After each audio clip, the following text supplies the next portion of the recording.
Now on Showbiz Tonight, it is HLN's continuing coverage of the shocking verdict in the Michael Jackson trial and his family's battle against concert promoters they say were responsible for his death. Plus, the death today of a Hollywood legend. This one's gonna be close.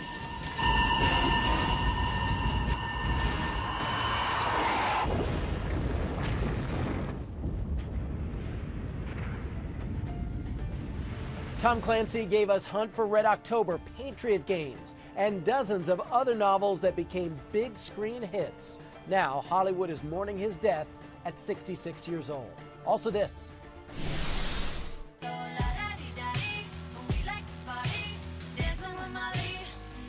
Miley Cyrus sings about the party drug Molly, but she's not the only star doing it.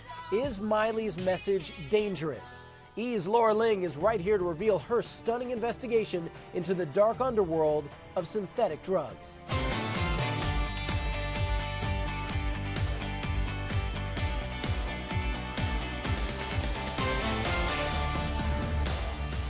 Hello, I'm AJ Hammer. Thank you for watching tonight. The shocking verdict in the Michael Jackson trial and the big loss from Michael Jackson's family. Jackson's family claimed that concert promoters AEG Live, who were working with Michael Jackson on a tour, were responsible for his death. And AEG should pay them $2 billion. But just hours ago, the jury delivered its verdict. The concert promoters AEG Live were not responsible for Michael's death. It came down to two questions, and here's how it all played out when the verdict was read, and we saw it live right here on HLN. Question number 1. Did AEG Live hire Dr. Conrad Murray? Answer, yes. Question number 2. Was Dr. Conrad Murray unfit or incompetent to perform the work for which he was hired? Answer, no. And with that, separate from any appeals, this legal battle is over. With me tonight from right outside the courthouse in Los Angeles, where the verdict came down tonight, CNN Wire entertainment editor Alan Duke. He's been covering this trial from the very beginning. So, Alan, given what you saw day in and day out over the past 21 weeks, everything that was presented to us, did this verdict surprise you? I would never have predicted that this verdict would hinge on the question if Conrad Murray was competent or incompetent. Or unfit. This was about a man who is in prison right now for involuntary manslaughter for the death of Michael Jackson. Yet this jury voted, at least 9 of them, that Conrad Murray was fit and competent for the job for which he was hired. That to me was a stunner. It was so stunning, his own lawyer, Valerie Wass, almost fainted. She was sitting behind me and let out a gasp. Just amazing to have seen this come down so quickly. They read question number 1, determined that in fact, AEG Live did hire Dr. Conrad Murray, which was a big lingering question. And then question 2 about his incompetence. CNN legal analyst Sunny Hostin also with us tonight. It was really a shocker to me, having watched this trial very closely from a legal perspective. You know, the guy is in jail, the guy that they found competent.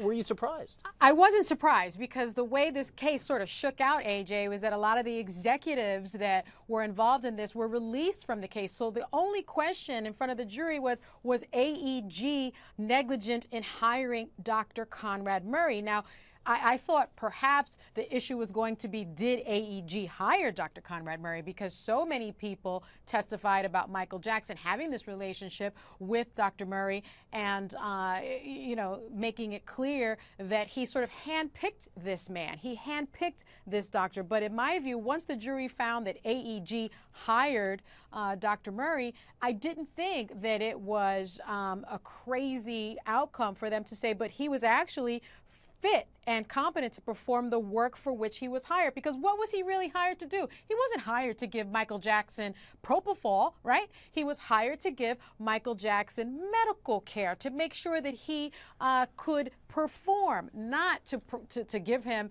anesthesia so that he could sleep. And so when you look at it like that, what was he hired to do? He was hired to be Michael Jackson's doctor. I think that the jury actually came back with the right verdict in this case. And now now that we have that verdict, Sonny, it's hard to imagine what the family is going through right now. I mean, Alan, this family has been dealing with legal drama surrounding Michael Jackson's death literally since the day he died over 4 years ago. You know Katherine Jackson well. This was very important for her to bring this lawsuit to get, if not closure, to bring some kind of an end to all of this drama. How devastated do you think she is right now? Well, first of all, this didn't cost her any money. If you're wondering about her losing millions of dollars because she had to pay legal fees, the lawyers took care of that on a contingency, so she's not out there.